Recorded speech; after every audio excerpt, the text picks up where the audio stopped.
Hindi naman talaga ako mahilig sa paintings, sa art, o sa pagiging creative. Pero marunong ako mag-appreciate. Siguro may 1% creativity naman sa katawan ko. Eme. Pero kung may isang bagay ako masasabi na ako mismo yung gumawa, yun na yung buhay ko. Yung guhit, yung kulay, yung bawat detalye. Maaga ako nawalan. Sa madaling salita, lumaki akong walang nanay. Hindi ko naranasan yung tipikal na kinalakihan ng iba. Palipat-lipat ako ng bahay, nakikitira sa tito, sa tita, sa lolo't lola, minsan pati sa ibang tao.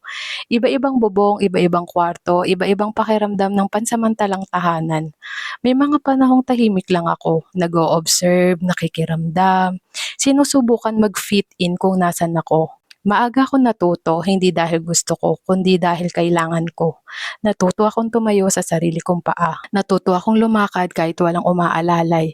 Natuto akong lumaban kahit minsan pagod na. May mga tanong din naman ako, bakit ganito, bakit ako? Pero habang tumatagal, parang natutunan ko na lang tanggapin. Wala akong sinisisi kasi siguro ito talaga yung guhit ng buhay ko. Hindi siya perpekto, may mga linyang sabog, may mga kulay na hindi tugma, may mga bahagi na gusto kong baguhin, pero sa dulo akin to.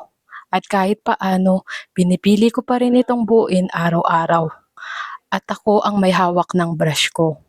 I'm Mickey and this is my story.